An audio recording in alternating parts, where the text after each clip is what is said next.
जय माता दी। Welcome to all of you my study channel study with Santosh. आज हम लोग बात करेंगे सामाजिक परिवर्तन के संघर्ष सिद्धांतों की। आज का वीडियो बीए समाजशास्त्र के साथ साथ समाजशास्त्र विषय से पीजीटी, यूजीसी नेट और असिस्टेंट प्रोफेसर की तैयारी कर रहे परीक्षार्थियों के लिए भी विशेष रूप से उपयोगी होगा।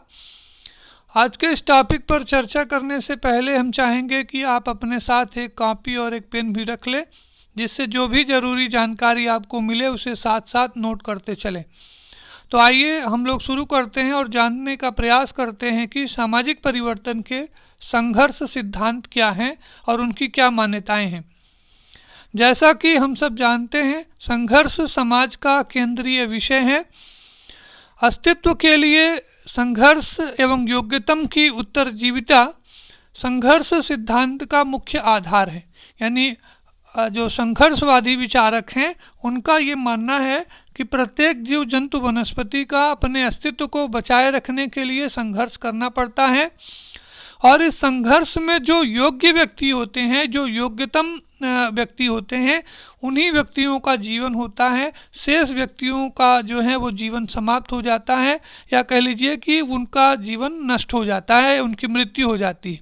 तो इस तरह से ये जो संघर्ष विचारवादी जो विचारक हैं उन्होंने संघर्ष को समाज का एक केंद्रीय विषय के रूप में स्वीकार किया है, और उनका ये कहना है कि जानवरों की तरह से मानवों में भी समूह में रहने एवं संघर्ष करने की प्रवृत्ति पाई जाती है। पॉलीबियस एक जो समाज वैज्ञानिक हैं, उन्होंने ये बताने का प्रयास किया कि जानवरों की तरह से मनुष्यों में भी समूह में रहने और आपस में संघर्ष करने की प्रवृत्ति पाई जाती है। जैसे जानवरों में आप संघर्ष देखते होंगे, उसी तरह से मनुष्य समाज में, मानव समाज में भी विभिन्न प्रकार के संघर्ष आप स्पष्ट रूप से देखे जा सकते हैं। इसी तरह से गार्डन मार्शल का ये एक स्टेटमेंट है कि सामाजिक व्यवस्था आम राय से नहीं बल्कि उत्पीड़न से उत्पन्न हुआ है। उनका ये कहना है कि जो सामाजिक व्यवस्था का जो निर्माण हुआ है, वास्तव में सामाजिक व्यवस्था आम राय से नहीं बनी है, बल्कि संघर्ष के उपरांत जो क्रांति हुआ है, उस क्रांति के परिणाम स्वरूप जो परिवर्तन उत्पन्न हुआ है, उस परिवर्तन से ये नई व्यवस्था बनती है। तो इस तरह से मार्शल का कहना है कि सामाजिक व्यवस्था के निर्माण के लिए, सामाजिक व्यवस्था को बनाने के लिए जो संघर्ष है वो एक स्वाभाविक प्रक्रिया है। संघर्षवादी जो विचारक हैं, संघर्षवाद विचारधारा का जो जनक है वो कार्ल मार्क्स को माना जाता है। ये क्वेश्चन कंपटीशन की दृष्टि से इम्पॉर्टेंट है कि संघर्षवादी जो सिद्धांत है, संघर्षवादी जो विचारधारा है, इस विचारधारा का जो प्रतिपादक है, इसके जो जन्मदाता है, इसके जो जनक हैं, वो कार्ल मार्क्स को माना जाता है। संघर्ष संप्रदाय के अंतर्गत जिन समाज वैज्ञानिकों का नाम विशेष रूप से लिया जाता है, उनमें सर्वश्री Hegel, Karl Marx, Walter Bagehot, Ratzenhofer, Friedrich Nietzsche, Gumplowicz, Novicow, Small, Carver, Lewis Coser, Ralf Dahrendorf आदि जो विद्वान हैं, इनका नाम विशेष रूप से उल्लेखनीय है।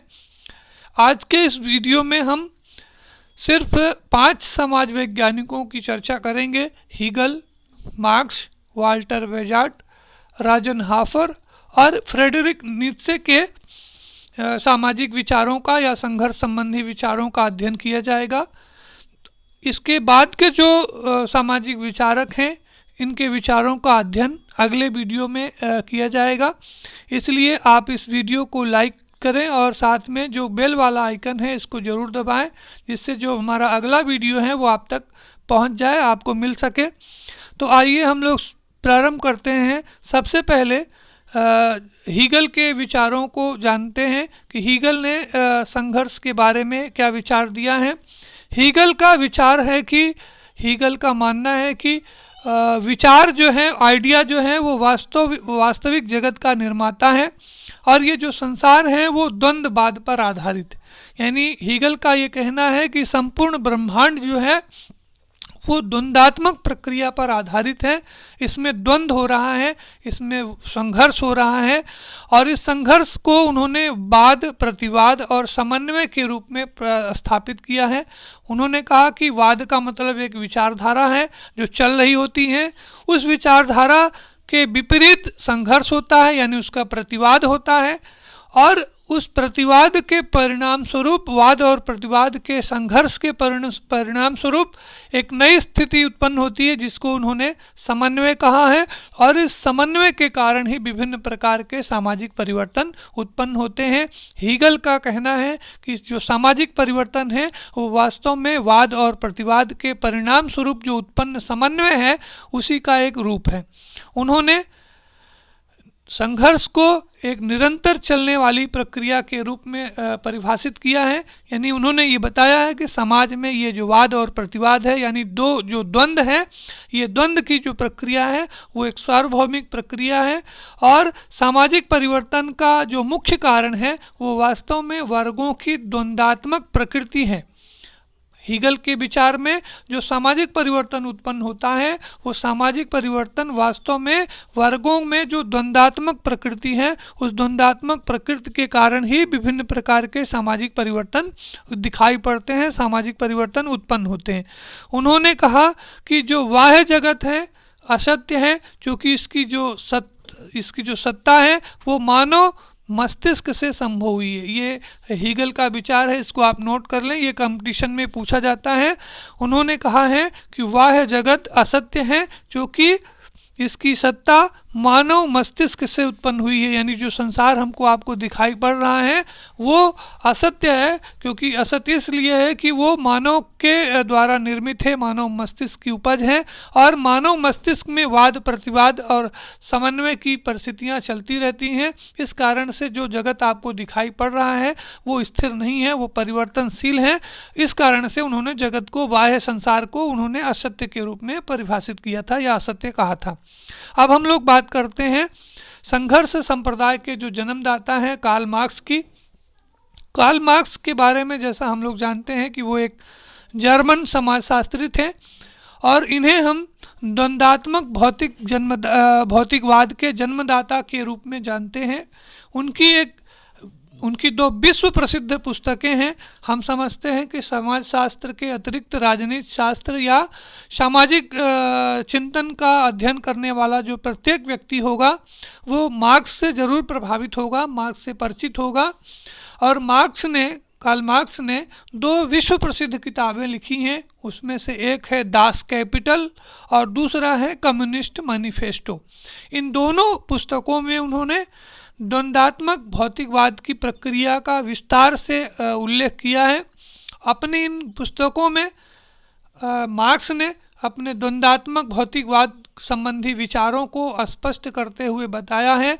उन्होंने कहा कि मैंने हीगल के द्वंद्वात्मक को सिर के बल खड़ा पाया और उसे मैंने पैरों के बल खड़ा कर दिया। यानी मार्क्स का ये स्टेटमेंट दास कैपिटल में उल्लेखित है, जिसमें उन्होंने कहा कि मैंने हीगल के द्वंद्ववाद को सिर के बल खड़ा पाया और मैंने उसे पैरों के बल खड़ा कर दिया। यहाँ पर आपको ये समझना है कि जो हीगल का जो द्वंद्ववाद है वो सिर के बल खड़ा है। इसका मतलब हीगल को ने जो अपने द्वंद्वात्मक भौतिकवाद संबंधी विचार को मस्तिष्क से जोड़ करके उसकी व्याख्या की थी और वाद प्रतिवाद के रूप में उसको स्पष्ट किया था।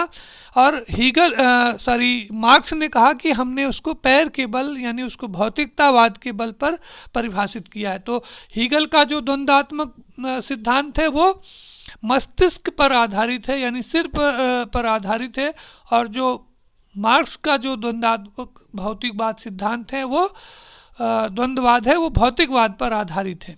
तो इस तरह से मार्क्स का ये कहना है, कार्ल मार्क्स का कहना है कि सामाजिक परिवर्तन वर्ग संघर्ष द्वारा ही संभव है। अगर आप सामाजिक परिवर्तन की बात करते हैं तो वास्तव में जो सामाजिक परिवर्तन है वो एक वर्ग संघर्ष की प्रक्रिया के परिणाम स्वरूप उत्पन्न एक बदलाव है। और अपने सिद्धांत को, अपने विचार को स्पष्ट करते हुए उन्होंने सामाजिक संरचना को, सोशल स्ट्रक्चर को दो भागों में विभाजित किया। इसे आप ध्यान से समझेंगे तो आपको समझ में आ जाएगा। कार्ल मार्क्स ने सामाजिक संरचना को दो भागों में विभाजित किया, एक आधार संरचना और दूसरी को उन्होंने कहा कि अधिसंरचना, यानी एक सब स्ट्रक्चर है और एक दूसरा सुपर स्ट्रक्चर है, और इन दोनों के बीच में उन्होंने कहा कि एक तरफा संबंध है। यानी आधार संरचना और अधिसंरचना के बीच में उन्होंने एक तरफा संबंध की चर्चा की है, एक तरफा संबंध बताया है। आधार संरचना से मार्क्स का आशय ये था कि जैसे भूमि है, पूंजी है, तकनीक है, श्रम है, या जो समस्त उत्पादन प्रणाली है, इसको उन्होंने आधार संरचना के रूप में स्पष्ट किया है। इसके अतिरिक्त तो सरकार, धर्म, परिवार, आदर्श, दर्शन, आश्रित, ये इनको उन्होंने आश्रित संरचना या अधिसंरचना के रूप में संबोधित किया है। आगे उन्होंने इस आधार संरचना को दो भागों में विभाजित किया, यानी मार्क्स का ये कहना है कि जो आधार संरचना है वो उत्पादन के साधन और उत्पादन संबंधों पर आधारित होती है, उससे निर्मित होती है, और उत्पादन के साधनों यानी भूमि, प्रौद्योगिकी और पूंजी के बीच में और उत्पादन के संबंध के बीच में दो तरफा संबंध होता है। दो तरफा संबंध का मतलब ये हुआ कि अगर उत्पादन के साधनों में परिवर्तन आता है तो उसका असर उत्पादन के संबंधों के ऊपर पड़ता है, और उत्पादन के संबंधों में होने वाला जो परिवर्तन है वो उत्पादन के साधनों को प्रत्यक्ष रूप से प्रभावित करता है। तो यहाँ पर आप देखेंगे कि मार्क्स के अनुसार उत्पादन के साधनों और उत्पादन के संबंधों के बीच में एक दो तरफा रिलेशन होता है, दो तरफा संबंध होता है, जिसमें उत्पादन के साधन उत्पादन संबंध को प्रभावित करते हैं और उत्पादन के जो संबंध हैं वो उत्पादन के साधनों को प्रत्यक्ष रूप से प्रभावित करते हैं। मार्क्स ने उत्पादन के संबंध के अंतर्गत उन्होंने उत्पादन साधन के मालिकों और उत्पादनकर्ता के रूप में दो वर्गों का उल्लेख किया।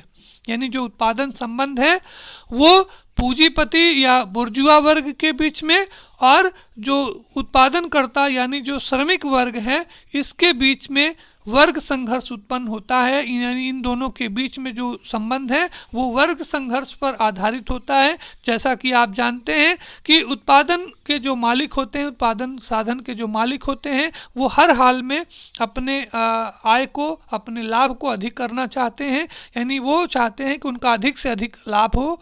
लेकिन जो उत्पादन करता है, जो श्रमिक हैं, वो ये चाहते हैं कि उनको कम मेहनत करना पड़े, उनको श्रम कम देना पड़े, बदले में उनको जो मिलने वाली आय है वो अधिक हो।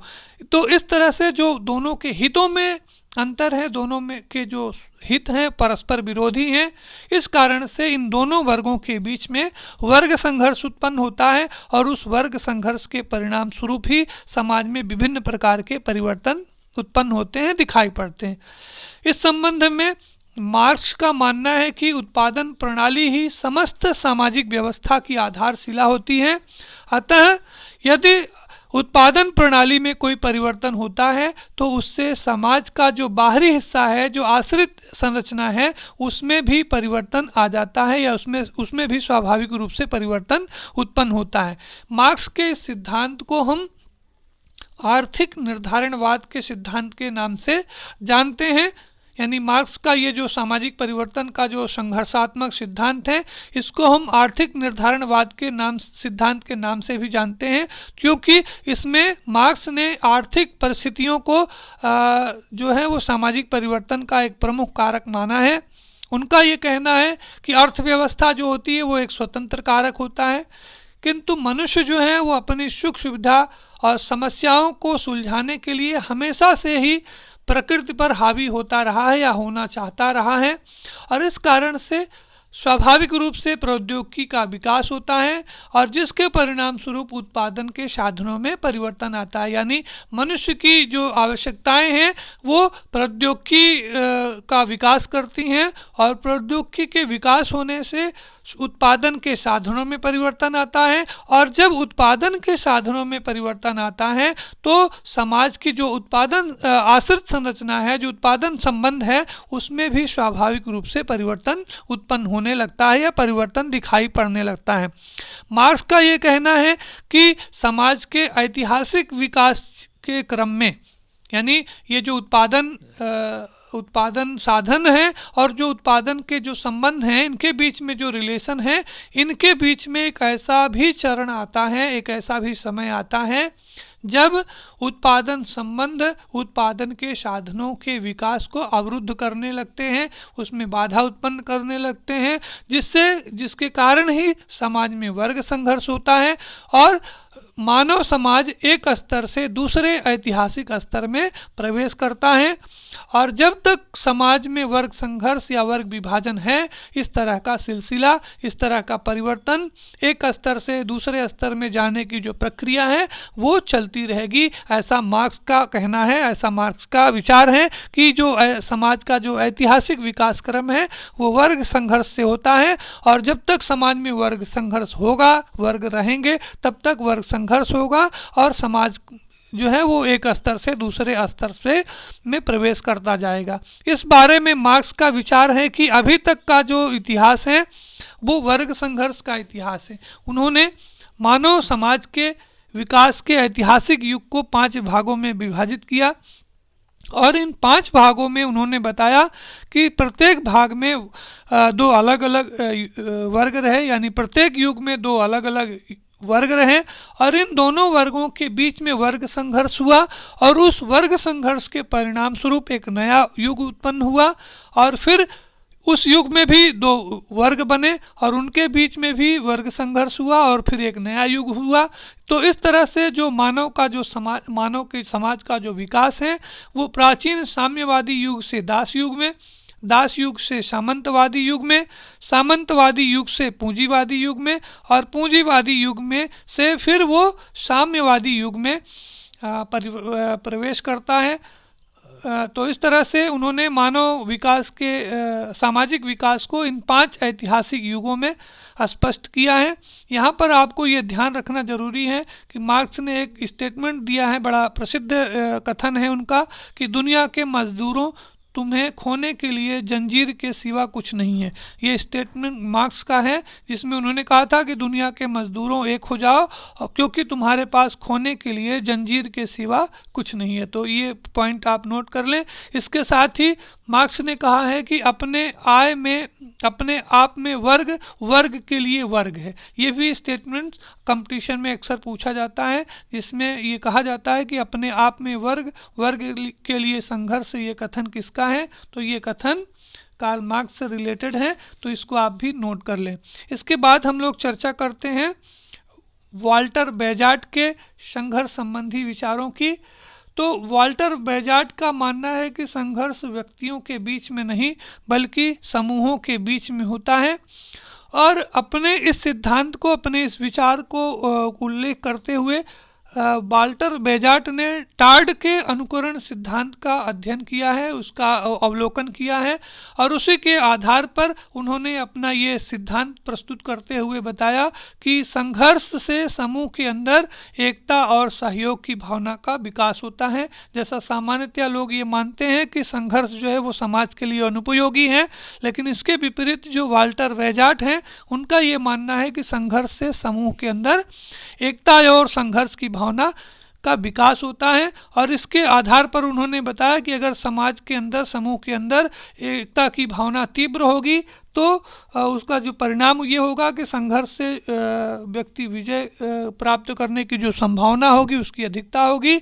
और अगर समूह के अंदर जो है वो एकता की जो भावना है वो कमज़ोर होगी तो संघर्ष जो है वो संघर्ष के कारण उसका जल्दी मिट जाने की संभावना अधिक दिखाई पड़ेगी। तो इस तरह से वाल्टर बेजार्ट ने कहा कि समूह के लोग अपने पूर्वजों से हटकर भिन्न रहने की कोशिश करते हैं और इसी कोशिश का परिणाम होता है कि उनके बीच में संघर्ष होता है और उस संघर्ष के परिणाम स्वरूप ही समाज का विकास होता है। तो इस तरह से आप वाल्टर बेजार्ट के संघर्ष संबंधी विचार से परिचित हुए होंगे। आगे हम लोग बात करते हैं राजनहाफर के संघर्ष संबंधी सिद्धांत की।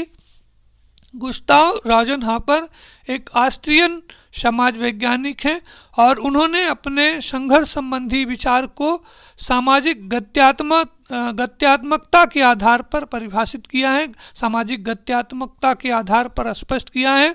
और उन्होंने रोजनहाफर ने कहा कि संघर्ष का कारण अनंत इच्छाओं के बीच में संघर्ष। इस पॉइंट को आप नोट कर लें कि गुस्ताव रोजनहाफर के अनुसार संघर्ष का मुख्य कारण मनुष्य की अनंत इच्छाओं के बीच में संघर्ष है। आप जानते हैं कि मनुष्य की विभिन्न प्रकार की इच्छाएं होती हैं, अनेक प्रकार की, असंख्य प्रकार की उसकी आवश्यकताएं होती हैं, और उनमें से कुछ आवश्यकताओं की पूर्ति हो पाती है और कुछ की पूर्ति नहीं हो पाती है। तो इस कारण से उनके बीच में संघर्ष होता है और उसी संघर्ष के परिणाम स्वरूप ही सामाजिक परिवर्तन उत्पन्न होता है। उन्होंने कहा कि ये जो विभिन्न प्रकार की इच्छाएं हैं, वो उन इच्छाओं का आधार मानव की आंतरिक ज़रूरतें हैं, जो है उसकी इनर नेसेसरीज हैं, और मनुष्य अपनी इन आवश्यकताओं को पूरा करने के लिए विभिन्न प्रकार के प्रयास करता है, और उसी प्रयास का परिणाम होता है कि समाज में विभिन्न प्रकार के परिवर्तन उत्पन्न होते हैं। रोजनहाफर का मानना है कि यह इच्छा ही कुंजी होती है जो सभी सामाजिक विचारों की धरोहर के दरवाजे को खोलती है। यानी रोजनहाफर का ये कहना है कि जो मानवीय इच्छाएं हैं, ये वास्तव में सभी प्रकार के परिवर्तनों की एक चाबी हैं, कुंजी हैं, जो सभी प्रकार के विभिन्न प्रकार के परिवर्तनों को उत्पन्न करती हैं। आप जानते हैं कि रोजनहाफर ने इच्छा शक्ति को सामाजिक व्यवहार का एक मुख्य कारण बताया है, और उन्होंने मनुष्य की सभी प्रकार की इच्छाओं की मानवीय इच्छाओं को 5 भागों में विभाजित किया है। उन्होंने कहा कि जो पहली इच्छा है व्यक्ति की, वो है यौन इच्छा, दूसरी इच्छा होती है उसकी शारीरिक इच्छा, तीसरी को उन्होंने वैयक्तिक इच्छा, चौथी को सामाजिक इच्छा, और पांचवी धार्मिक इच्छा। तो इस तरह से यौन इच्छा, शारीरिक इच्छा, वैयक्तिक इच्छा, सामाजिक इच्छा और धार्मिक इच्छा के रूप में रोजनहाफर ने मानवीय इच्छाओं को इन 5 भागों में विभाजित किया है, और उनका ये कहना है कि समाज इन्हीं इच्छाओं का एक समूह है। ये जो 5 प्रकार की इच्छाएं बताई उन्होंने कहा कि समाज जो है वो इन्हीं 5 प्रकार की इच्छाओं का समूह है, और इसमें समाज में आपको इन 5 प्रकार की इच्छाएं आपको दिखाई पड़ेंगी। रोजनहाफर ने कहा कि व्यक्ति इन्हीं इच्छाओं से प्रभावित होकर के कार्य करता है, और इन इच्छाओं की पूर्ति में अड़चन आने पर वह संघर्ष की स्थिति उत्पन्न होती है। यानी रोजनहाफर का ये कहना है कि व्यक्ति जो है, जो विभिन्न प्रकार के कार्य व्यवहार करता है, वो इन्हीं इच्छाओं से प्रभावित होकर के करता है, और जब कभी भी इन इच्छाओं की पूर्ति में बाधा आती है, दिक्कतें आती हैं, तो स्वाभाविक रूप से संघर्ष की स्थिति उत्पन्न हो जाती है। तो इस तरह से रोजनहाफर का जो संपूर्ण संघर्ष का सिद्धांत है वो मानवीय इच्छाओं पर आधारित है। इसी कारण से हम लोग रोजनहाफर के इस संघर्ष सिद्धांत को हम अनंत इच्छाओं के बीच संघर्ष सिद्धांत के रूप में भी परिभाषित करते हैं।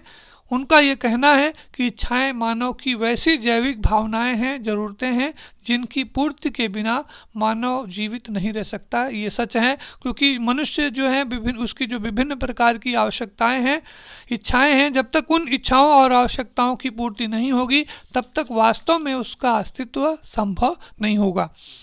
अंत में हम लोग चर्चा करते हैं फ्रेडरिक नीत्शे के संघर्ष संबंधी विचारों के बारे में। फ्रेडरिक नीत्शे जो थे वो एक जर्मन समाजशास्त्री थे, और इनका जो संघर्ष संबंधी विचार हैं वो प्रभुत्व की इच्छा पर आधारित है। इसको आप नोट कर लें कि नीत्शे का जो संघर्ष सिद्धांत है वो प्रभुत्व की इच्छा यानी विल टू पावर पर आधारित है, और इसमें उन्होंने ये बताने का प्रयास किया कि प्रभुत्व की इच्छा जो होती है वो सभी व्यक्तियों में असमान होती है। यानी जो विल टू पावर है ये सभी व्यक्तियों में अलग अलग प्रकार का होता है, अलग अलग स्वरूप में इसकी मात्रा जो है वो अलग अलग व्यक्तियों में अलग अलग प्रकार की होती है।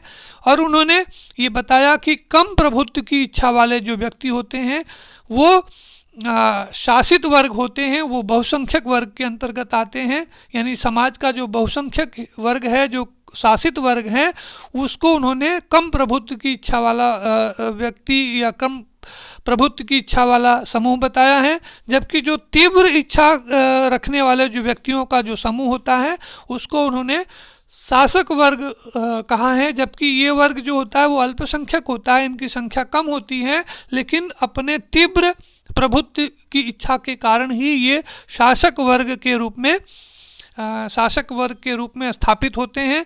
तो इस तरह से उन्होंने समाज में नीत्शे ने जो समाज का जो वर्ग विभाजन किया है वो प्रभुत्व की इच्छा के आधार पर उन्होंने दो वर्ग बताए, एक शासित वर्ग और दूसरा शासक वर्ग। शासित वर्ग जो है वो उसको जो कि बहुसंख्यक वर्ग होता है, जबकि जो शासक वर्ग होता है वो अल्पसंख्यक वर्ग होता है। तो नीत्शे ने अपने विचारों को स्पष्ट करते हुए आगे बताया कि कभी कभी शोषित वर्ग के लोग कम प्रभुत्व यानी जो कम प्रभुत्व की इच्छा वाले लोग हैं वो इकट्ठा होकर के अधिक प्रभुत्व की इच्छा वाले लोगों का विरोध करते हैं और इस कारण से सामाजिक परिवर्तन उत्पन्न होता है। यानी अभी मैंने आपको बताया था कि जो कम प्रभुत्व की इच्छा वाले जो वर्ग के जो लोग हैं वो शासित वर्ग के अंतर्गत आते हैं, लेकिन कभी कभी उन्होंने कहा कि कभी कभी ऐसा भी दिखाई पड़ता है कि जो कम प्रभुत्व की इच्छा वाले लोग हैं यानी जो शोषित वर्ग के लोग हैं वो इकट्ठा होकर के संगठित होकर के अपने से जो शासित वर्ग के लोग हैं उनका विरोध करते हैं और उनका विरोध करके जो है उनके अंदर प्रभुत्व की भावना विकसित होने लगती है और इस कारण से धीरे धीरे वो जो शासक वर्ग के अंतर्गत शामिल हो जाते हैं। तो इसके अतिरिक्त फ्रेडरिक नीत्शे को अतिमानव की अवधारणा के लिए भी जाना जाता है। यहाँ पे आप ध्यान रखें कि जो अतिमानव की जो अवधारणा है वो नीत्शे ने दी है, इसको आप नोट कर लें। इसके साथ साथ जो अतिमानव की जो अवधारणा है वो अधिक तीव्र या अधिक तीव्र प्रभुत्व की इच्छा वाले व्यक्तियों को उन्होंने अतिमानव के रूप में परिभाषित किया है। उनका ये कहना है कि जो शासक वर्ग हैं और जो शोषित वर्ग है दोनों के नैतिक मूल्यों में अंतर होता है। यानी जो शासक वर्ग का जो वर्ग है, जो तीव्र प्रभुत्व की इच्छा वाले व्यक्तियों का जो समूह है, उसका नैतिक मूल्य ये कहता है कि समाज के जो कमज़ोर वर्ग हैं उनको रौंद दिया जाए, उन्हें सत्ता से हमेशा से वंचित करके रखा जाए। यानी अपनी जो सत्ता है, अपना जो शासन है उसको हर हाल में अपने पास बनाए रखा जाए, ये शासक वर्ग का नैतिक मूल्य कहता है। इसके विपरीत जो शोषित वर्ग है उसका नैतिक मूल्य ये कहता है कि दासता की भावना से ग्रसित होता है, इस कारण से वो दूसरे के लिए अपने जीवन को बलिदान करने के लिए स्वाभाविक रूप से तैयार रहता है। और जो शोषित वर्ग है उसके अंदर समूहशीलता की भावना पाई जाती है और इस कारण से ही आप देखेंगे कि जो अधिक प्रभुत्व की इच्छा वाले व्यक्तियों का वो खुला समर्थन करता है। यानी जो नीत्शे हैं वो प्रभुत्व की इच्छा के आधार पर जो अधिक प्रभुत्व की इच्छा वाले व्यक्ति हैं उनका खुला समर्थन करते हैं और जो शोषित वर्ग हैं यानी जिनकी जो प्रभुत्व की इच्छा कमज़ोर होती है, कम होती हैं, ऐसे लोगों का उन्होंने विरोध किया है, उसका समर्थन नहीं किया है। उसका कारण है उन्होंने कहा कि जो है वो जो प्रभुत्व की इच्छा वो हर व्यक्ति में होनी चाहिए। हर व्यक्ति जो है वो अपने व्यक्ति को महत्वाकांक्षी होना चाहिए, उसे शोषण का विरोध करना चाहिए और इस कारण से अगर वो विरोध नहीं कर रहा है तो इसका वो खुद जिम्मेदार है। और इसी कारण से उन्होंने नीत्शे ने हमेशा से प्रजातंत्र और जो लोकतांत्रिक मूल्य हैं उसका विरोध किया है और उसकी जगह पर उन्होंने जो तानाशाही व्यवस्था है उसका समर्थन किया है। अंत में नीत्शे ने अपने विचारों को स्पष्ट करते हुए बताया कि जन्म से सभी समान पैदा नहीं होते, अतः समाज में सभी व्यक्तियों को समान अवसर नहीं दिया जाना चाहिए। ये नीत्शे का बड़ा विचित्र सा और बड़ा अव्यवहारिक सा स्टेटमेंट है, लेकिन उनका ये अपना तर्क है कि उनका ये कहना है कि जन्म से सभी समान पैदा नहीं होते हैं, अतः समाज में सभी व्यक्तियों को समान अवसर नहीं दिया जाना चाहिए। समानता और सामाजिक न्याय के लिए समाज में संघर्ष हमेशा चलता रहेगा। अगर आपकी बात से सहमत होते हुए कहा जाए कि अगर जन्म से सभी समान पैदा नहीं होते हैं, सही हैं, तो स्वाभाविक रूप से अगर सभी व्यक्ति समान नहीं है, उसमें समानता है, उनके शक्ति को लेकर के असमानता है, उनके प्रभुत्व को लेकर के समानता है। तो स्वाभाविक रूप से वो अपनी समानता के लिए, समाज में इस असमानता को दूर करने के लिए, सामाजिक न्याय की स्थापना के लिए उनके बीच में स्वाभाविक संघर्ष उत्पन्न होगा और जो समाज में निरंतर चलता रहेगा। तो इस तरह से आज के इस वीडियो में आप 4-5 जो समाज वैज्ञानिक हैं, जो संघर्ष संप्रदाय के विचारक हैं, जिनमें हीगल, कार्ल मार्क्स और वाल्टर बेजार्ट के साथ साथ गुस्ताव रोज़ेनहोफर और ये अंत में आप फ्रेडरिक नीत्शे के संघर्ष संबंधी विचारों से आप परिचित हुए होंगे। आशा है कि आप इसको समझ पाए होंगे। अंत में हम चाहेंगे कि आप इस वीडियो को लाइक करें, हमारे इस चैनल को सब्सक्राइब करें और अपने मित्रों के बीच में इसे शेयर करें और जो बेल आइकन है, जो घंटी वाला बटन है, इसे ज़रूर दबाएं, जिससे कि आपको जो मेरे आगे के वीडियो हैं वो आप तक पहुंचते रहें।